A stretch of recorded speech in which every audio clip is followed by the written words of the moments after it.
causticacions i amb cossos estranys a dintre dels ulls. Si podem evitar, amb aquestes accions socials que feu els mitjans de comunicació i nosaltres mateixos, si podem evitar aquestes cremades, doncs home, aquestes visites a urgències millor que millor. Aquesta és la idea. Molt bé. Quins són els diferents perills que hi ha, o sigui, les diferents causes de ferides i les lesions que es poden produir? Les lesions sempre són de dos tipus. O bé són ferides obertes, en el qual hi ha sang, i llavors els recomana, lògicament, tapar-les, aquestes ferides obertes, si es pot amb una gasa estèril, o bé, lògicament, la gent no en té, amb una tovallola, amb una tela, sense apretar, s'ha de tapar i venir cap a urgències, o bé, en comptes de ser aquestes ferides obertes, són cremades, o cossos estranys. Si són cremades, el tractament és el mateix. Si són cossos estranys, sobretot es demana no fregar els ulls. És molt important que la persona s'abstingui de fer qualsevol maniobra perquè es podria quedar enganxat al cos estrany a dins de l'ull i encara provocar més mal del que ja tenia. Simplement és tancar els ulls, tapar-los, o bé amb uns ullets de sol que la persona no es toqui els ulls i venir cap a urgències ràpidament. Això de les lesions que es produeixen que surten sang, com es poden produir? O sigui, ara mateix només puc visualitzar les cremades i un cos estrany, però que et surti sang, com pot ser? Sí, perquè les persones no utilitzen bé els petards i els coets, els posen a dintre de recipients, els posen a dintre de totxos, dintre d'ampolles de vidre, per fer més gràcia, o bé els tiren a mà amb una certa alçada, llavors clar, agafes l'alçada de la cara de la persona, en comptes de tirar-los pel terra, que seria el més, dintre de tot, oi? El menys perillós, no? Si ho posa dintre d'una ampolla, clar, surt tot com una metralla i llavors això, doncs clar, agafa qui agafa, per desgràcia. Molt bé. I consells, prevencions?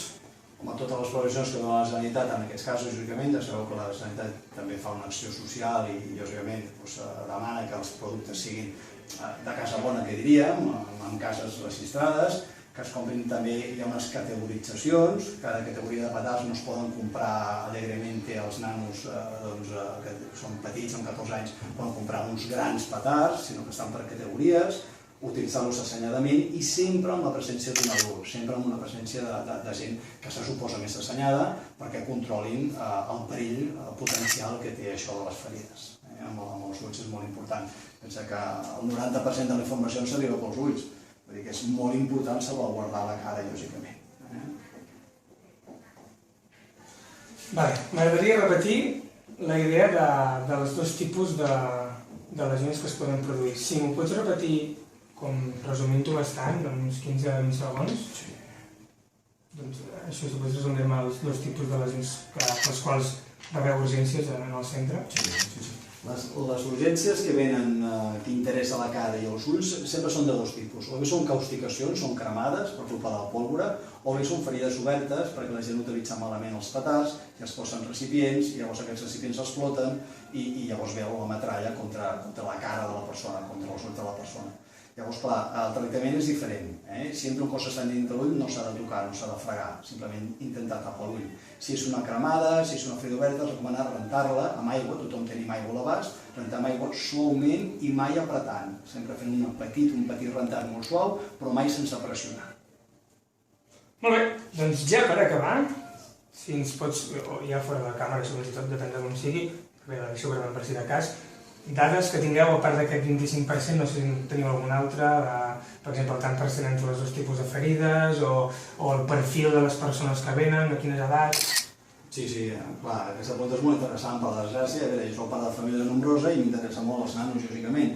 Pensa que el 75% de les persones que vinen aquesta nit d'urgències tenen menys de 15 anys. 75%. Vull dir que 3 de cada 4 seran nanos, inferiors a 15 anys. I això hem de fer una bona prevenció, una bona tasca de dir, per favor, vigileu els adults, estigueu sempre al costat, malgrat tots ens agrada fer el cafè i parlar amb els amics, però sempre una persona adulta ha d'estar supervisant aquestes activitats dels nanos, que lògicament no tenen criteri, lògicament no s'hi falta experiència. Donem-li temps i aquesta és la idea. Molt bé, no sé si vols afegir alguna cosa més, que se't passi pel cap i que no t'hagi preguntat. En relació amb això, deixa'm pensar, en relació amb això... No, quan a traumatismes i tal, és que els petards és tan concret, i sempre és més perillós l'alcohol que els petards. Vull dir, és més perillós el tabac que els petards. Però és més clar, jo podria dir moltes coses, però si només és amb els petards i si hem de fer el missatge dels 15 segons, dels 20 segons, home, el primordial, a veure, sentit comú. Primer prevenció, després curació. si hi ha una dula a prop, en principi no hauria d'haver-hi problemes. No hauria d'haver problemes. Si segueixen les normes, el petard va pel terra, no va per l'aire. No el posis en una ampolla, no el posis en un totxo. Llença'l. Si el coet té la metxa trencada, desetja'l, no el facis anar. Si té la canya trencada, no el facis anar, perquè serà erràtica la trajectòria.